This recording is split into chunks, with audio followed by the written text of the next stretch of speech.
My name is Flynn Carter. I'm 25 years old, and I run a small bakery called Sweet Corner on the edge of Portland, Oregon.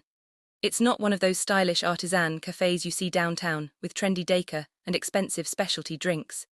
Instead, my place is a simple neighborhood bakery located in a quiet strip mall, squeezed between a laundromat and a hardware store. Everything we sell is made the old-fashioned way, from scratch. My mornings are spent preparing buttery croissants that crumble into delicate layers, sourdough loaves with perfectly crisp crusts, and cinnamon rolls so popular that people are willing to drive across the city just to get them on weekends. The bakery has been part of my family for a long time. My grandfather opened it back in the 1970s, and after he passed away, my father kept the business running until he retired a few years ago. Now the shop belongs to me, and truthfully, I wouldn't want to be doing anything else. Most of my days begin long before sunrise. Around 4 in the morning, I'm already in the kitchen, mixing and kneading dough while the rest of the city is still asleep. By the time evening comes and I'm locking the doors, my routine ends with wiping down the counters and counting the day's earnings. I live in a small apartment right above the bakery. It's pretty basic, just a one-bedroom place with creaky wooden floors and a view of the parking lot below, but it's comfortable enough for me.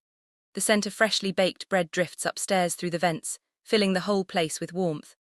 On quiet nights when the shop is closed and the streets are calm, I can hear the steady sound of rain hitting the roof, a familiar rhythm that feels like Portland's constant background music. Relationships have never been high on my list of priorities. Running the bakery takes up most of my time and energy, leaving little room for anything else. Sure, I've gone out with a few people over the years, a student from the nearby community college or a barista from the coffee shop down the street, but none of those connections ever turned into something serious. I've never been the type to scroll through dating apps or sign up for speed dating nights. When your mornings start before dawn and most of your day is spent elbow-deep in flour and dough, finding time for that kind of thing just doesn't seem realistic. My mom doesn't see things the same way, though. She's constantly reminding my older brother Rowan and me that we're not getting any younger and should start thinking about settling down. In her mind, the Carter family line needs to continue, and she's determined to make sure it happens. Rowan is 28 and works in real estate downtown. Compared to me, he's always been the star of the family. He dresses sharply, drives a sleek SUV, and has a natural ability to win people over wherever he goes. I'm pretty much his opposite, quieter, usually covered in a bit of flour from the bakery, with rough hands and a constant shadow of stubble on my face. That contrast between Rowan and me is what eventually landed me in a pretty unusual situation, one rainy Tuesday afternoon. The sky was heavy with low grey clouds, and like most days in Portland, the weather had driven people indoors with their cups of hot coffee. I had just wrapped up a large order for a nearby office, 24 muffins and a tray of danishes, and was thinking about closing the shop a little earlier than usual. Right then, my phone buzzed on the counter. It was my mom calling. The moment I answered, I could tell something was wrong. My mom sounded unusually tense, like the situation was far more dramatic than it probably was. She quickly explained that she had arranged a blind date for Rowan.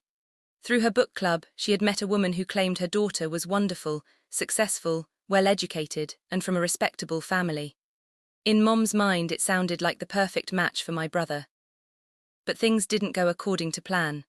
Rowan had woken up that very morning with the flu, fever, chills, the whole package, and there was no way he could show up for the date. That's when my mom made the request I definitely wasn't expecting. She asked if I could go to the date instead. Not to pretend to be Rowan or anything like that, just to show up, explain the situation politely, and apologize for the mix-up. According to her, it would save everyone from embarrassment if someone at least showed up. I groaned the moment she suggested it. The idea of sitting through an awkward meeting with a stranger on behalf of my brother sounded like the last thing I wanted to do. But my mom has a way of persuading people without even trying too hard. After a few minutes of her pleading, I finally gave in and agreed. Once I hung up the phone, I realized I had very little time to get ready.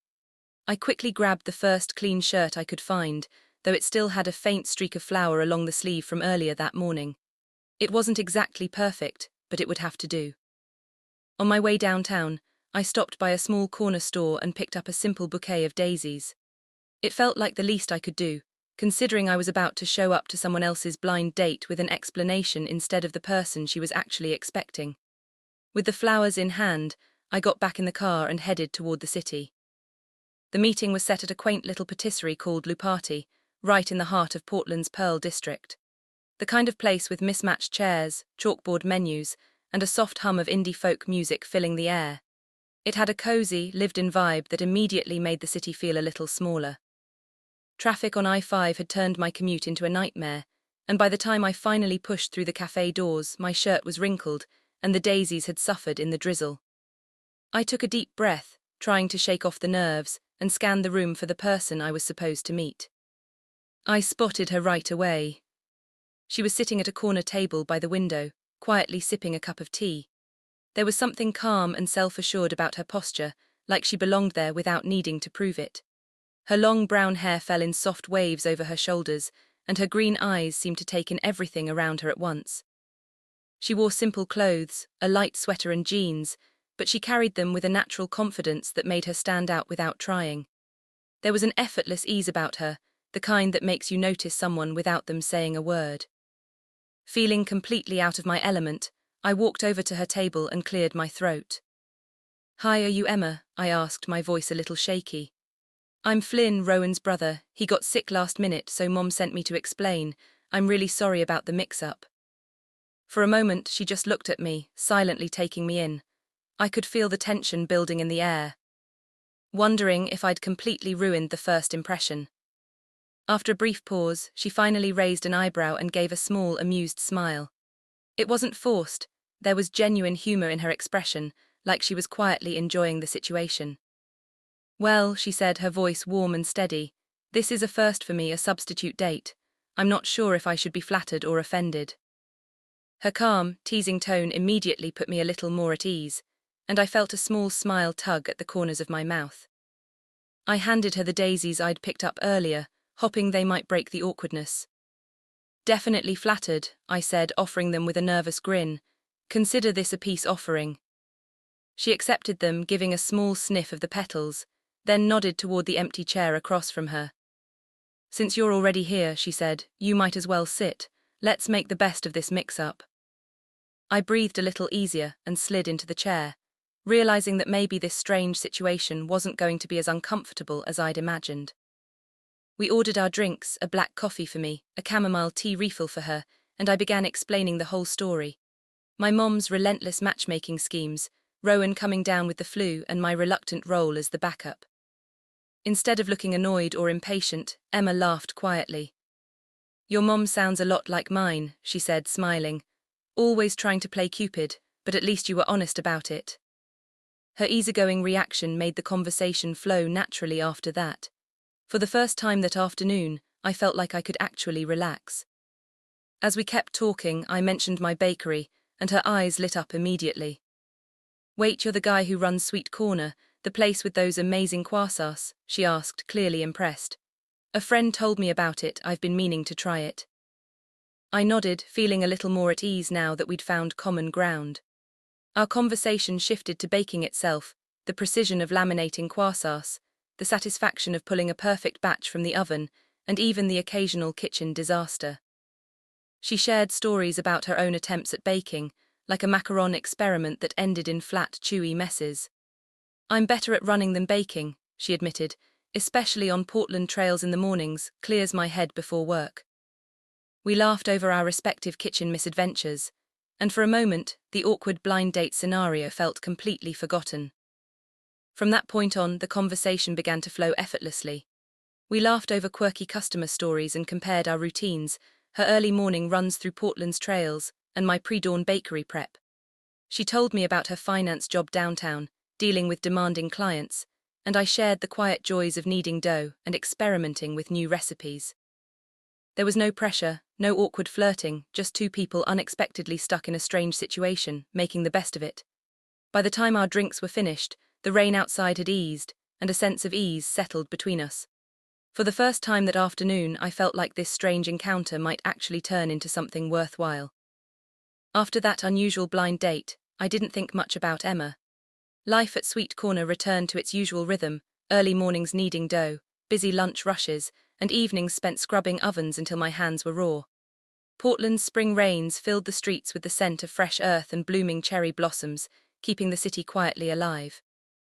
I assumed her polite remark about trying my croissants was just that politeness after an awkward situation. But about a week later, on a Tuesday morning, the bell above the bakery door jingled, and there she was. Emma stepped inside, wearing a tailored blazer over a crisp white blouse, her hair neatly tied back. She moved with purpose, scanning the display case like someone genuinely interested, not just rushing in for a quick bite. "Morning, Flynn," she said, smiling as if we'd been regulars for years. "I'll take half a dozen croissants to go for the team at work. They're obsessed with carbs." I bagged the pastries while she browsed the muffins, feeling a mix of surprise and quiet excitement. She'd come back and genuinely seemed to enjoy it. Emma's visits quickly became a small, pleasant routine. She started showing up on Tuesdays around the same time, usually grabbing pastries for her co-workers or picking up a loaf of sourdough to take home. At first, these stops were brief, just a few minutes of polite conversation. Gradually, she began staying longer. She'd pull up a stool at the end of the counter, sip her coffee and watch me work, asking questions about the bakery or commenting on the pastries. I didn't mind. The shop was quiet in mid-morning and her company broke the monotony of my long hours. One day, she asked about my technique for laminating dough, curious how I managed to create those delicate, flaky layers in croissants. I showed her a few steps on a scrap piece of pastry, explaining the importance of cold butter and patience. She watched closely, asking thoughtful questions that proved she was genuinely interested, not just being polite. Through these visits, a natural connection began to form. Our conversations deepened, flowing easily from baking tips to personal stories, building a friendship that was lighthearted yet real. Over time, Emma and I started sharing more than just baking tips. She told me about her long hours at the finance firm, the weekend hikes she took to unwind, and funny mishaps with clients that went wrong in unexpectedly hilarious ways. I shared my own world too, sourcing local honey for glazes, experimenting with unusual flavors like lavender shortbread, and memories of learning to bake alongside my grandfather, who always hummed old jazz tunes while rolling out dough.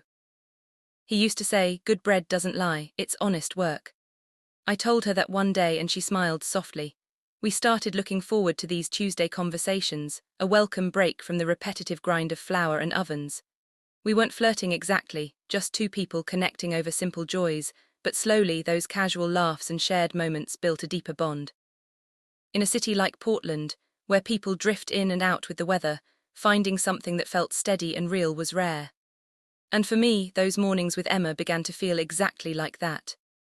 One Tuesday, as I was kneading rye dough behind the counter, the bell above the door jingled, but it was Emma.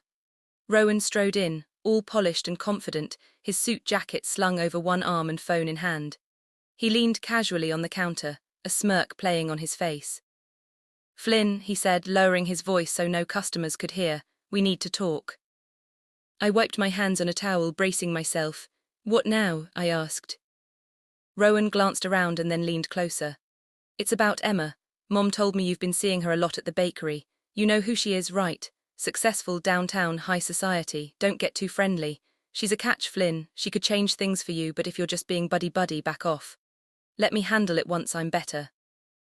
I felt a flicker of irritation but stayed calm. To me, Emma wasn't a catch or an opportunity, she was a friend. Rowan shook his head, muttering about family expectations, grabbed a Danish and left, leaving me staring after him. His words lingered, making me question if I was out of my depth, but deep down, my thoughts returned to Emma and the easy, genuine connection we shared. That evening, as I closed up the bakery and flipped the sign to closed, my thoughts kept returning to Rowan's warning. Was I out of my depth? Was I overstepping some invisible line? But then I remembered our conversations, the laughter, the shared stories, the easy comfort of talking with Emma. None of it felt like an obligation or a social ladder to climb. Later that night my phone buzzed. It was Emma asking if I wanted to explore Portland's nightlife with her. "Meet me at 7:00, the message read, "Pizza on me." I hesitated for a moment, Rowan's words echoing in my mind, then decided to text back. "Sounds good, where?" She suggested a casual spot in the Alberta Arts District, a cozy pizzeria with outdoor seating under string lights, the kind of place locals gather for wood-fired pies and craft beer. I arrived in my usual jeans and flannel, still smelling faintly of yeast from the day's work. Emma was already there, relaxed in a hoodie and sneakers, far from the polished professional I'd first met. That evening, as we shared a pizza and wandered through the streets afterward, I realized something. The connection we'd built wasn't about appearances, status, or anyone else's expectations. It was genuine, simple, and real, exactly what I wanted. Over pizza and a casual stroll, the conversation flowed easily. She asked about my day and I shrugged, mentioning Rowan's unsolicited advice. She laughed knowingly. Siblings, right, mine's the same, always thinks she knows best. We swapped stories about our daily frustrations and small victories. She shared a failed deal at work, laughing at the absurdity. Lost a client because their CEO hated my font choice. Millions on the line over Helvetica. I couldn't help but laugh and recounted my own baking mishaps, a batch of eclairs that collapsed because I skimped on eggs. After dinner, she insisted on a detour to a nearby grocery store for dessert. We wandered the aisles picking out ice cream, vanilla for her, chocolate for me, along with sprinkles and whipped cream. "Let's make sundaes," she said, eyes sparkling with mischief. Back at Sweet Corner, we set up at the counter, the shop quiet and dimly lit, the warm aroma of sugar and caramel in the air. We scooped ice cream into bowls and drizzled caramel, laughing as we playfully fought over the last spoonful. That night, between bites and laughter, the conversation deepened. Emma spoke about the loneliness of her penthouse and the pressures of her high-powered job. I told her why the bakery felt like home, messy, lived in, and warm. In those moments, it became clear that our connection was moving beyond casual friendship. A few weeks later, Emma arrived at the bakery one Saturday morning with a bag of groceries. "Teach me to bake," she declared, dropping the bag on the counter. "Not just watch, I want to make something for your mom, as a thank you for the mix-up that started all this." I raised an eyebrow but agreed. The shop was closed for the day, giving us the kitchen to ourselves. I picked a simple recipe, apple turnovers, easy enough for a beginner but impressive when done right. We tied on aprons, mine worn and flour-streaked, hers borrowed from the rack, and got to work. I guided her through peeling and slicing the apples, mixing in cinnamon and sugar until the filling bubbled sweetly on the stove. She struggled at first, flour puffing like snow and a stray egg yolk landing on her cheek. We laughed, brushed hands while cleaning up, and elbowed each other jokingly while folding the dough. Bits of apple fell onto the floor, and we found ourselves kneeling to scoop them up, heads nearly colliding as we burst into laughter. When the turnovers finally went into the oven, Emma turned to me, flushed from the fun and effort. "Flynn, I love this, the hands-on, messy stuff. What if I moved in here above the shop, ditched the penthouse for good?" I froze, fork midway to my mouth. She nodded, eyes steady, dead serious. "Only if you're okay with it, trading skyline views for bakery mornings." I set down my fork, heart pounding, realizing that she wasn't just visiting for fun. She was choosing a real, grounded life with me, a life full of small, meaningful moments instead of shiny but empty expectations. "If having someone to bake with, share breakfasts, and laugh over spilled flour sounds good to you," I said softly, "then yeah, more than okay." She beamed and hugged me, flour from her apron dusting my shirt. That day marked the start of a life we'd begin building together. Over the next few weeks, Emma gradually moved in above the bakery, bringing boxes of clothes and books bit by bit. Our life wasn't glamorous, mornings were noisy with delivery trucks, late nights were spent troubleshooting the temperamental oven, and storms sometimes left us scrambling for candles. But it was ours. The apartment smelled of fresh-baked bread, filled with shared meals, quiet evenings on the balcony, and the comforting rhythm of small, everyday routines. A year passed, slow at first like dough rising, then suddenly full and thriving. Sweet Corner had never been busier. Emma's ideas, hazelnut lattes inspired by her weekend hikes, vegan muffins she encouraged me to experiment with, brought in new customers. Locals and visitors alike were drawn by the buzz on social media and the growing reputation of the bakery. Our aprons hung side by side on the counter, my old, flour-streaked one and hers crisp and blue. She wore hers during her free hours, helping with rushes or testing new glazes. Simple routines, logging orders, prepping dough, experimenting with flavors, became shared moments that strengthened our bond. Even my mom noticed. She stopped by one rainy morning watching Emma carefully arrange pastries. "Well, look at this," she said warmly. "You're a natural here." Emma smiled, offering a hug, and I laughed from behind the counter. My mom whispered to me later that blind date mix-up, best mistake ever, she's a keeper. Rowan eventually came around too, grudgingly admitting, "You two make it work somehow," whenever he stopped by for pastries. We didn't chase wealth or grand gestures, no lavish trips, no extravagant proposals. Instead, we built a grounded life, balancing work and home, morning routines, shared meals, and quiet, laughter-filled evenings together. Emma never quit her career entirely. She scaled back, delegated more, and found ways to be home by dinner. Mornings were spent helping log orders in the ledger, her precise handwriting a contrast to my scribbles. She'd sneak little notes into the fridge. "You're the yeast to my dough, keep rising," or "proud of you, baker boy." I'd find them while prepping the next batch, smiling at her thoughtful gestures. Evenings became a routine of cooking simple meals together. Pasta with fresh herbs from our tiny window garden, or grilled cheese with tomatoes from the farmer's market. We washed up together, laughing over burnt cookies or client disasters, then bundled up to walk the quiet streets of our neighborhood, dodging puddles under the soft glow of street lamps. Portland nights had a magic of their own. Fog drifting in from the river, distant city hum fading into peace, and a comforting sense of normalcy in the company we shared. We talked about dreams big and small, her ideas for supporting local businesses, my plans to someday expand Sweet Corner with a food truck. Or sometimes, we simply enjoyed the silence, broken by occasional laughter at quirky little moments. Life wasn't perfect, but it was ours, full of the kind of small, shared joys that made every day meaningful. Not everyone understood our choice. Some of Emma's old friends drifted away, puzzled by her decision to trade a high-rise penthouse for life above a bakery. "Don't you miss the views, the space?" one had asked during a rare girls' night out. Emma just smiled and later told me that life was shiny but empty. Here it's full. We didn't rush into titles or traditional milestones. Marriage wasn't on a timetable, and a ring wasn't necessary to mark what we had. We quietly acknowledged what we'd built together, layer by layer, much like folding pastry dough. We didn't dwell on past heartbreaks. Emma had her share of ambitious climbs and failed relationships. I had my few unsuccessful dates, and the challenge of keeping the family bakery afloat after my dad retired. But we treated those experiences as lessons, not baggage. Happiness, we learned, didn't require drama or grand gestures. It thrived in the ordinary, everyday moments. Holding hands on evening walks, humming while frosting cupcakes, collapsing on the couch together after a long day, watching old movies until we drifted off. In the end, it was simple, honest, and enough for us, for Sweet Corner, and for the life we chose to build together. Looking back, it was clear that sometimes life's wrong turns lead to the right destinations. That blind date mix-up, awkward and inconvenient at first, had brought Emma into my world. Together, we had chosen authenticity over expectation, simplicity over glamour, and connection over appearances. Our days were grounded in reality. Mornings filled with the scent of fresh bread, afternoons bustling with customers, and evenings spent sharing small joys and quiet conversations. There were no grand adventures or extravagant gestures, just two people living honestly, side by side, in a life they'd created together. The little bakery on the corner became a symbol of our shared life, its windows glowing warmly against the rain, a constant reminder that real happiness doesn't need to be flashy. It was in the simple moments, the laughter over spilled flour, the shared breakfasts, the quiet companionship, and for Emma, for me, and for Sweet Corner, that was more than enough.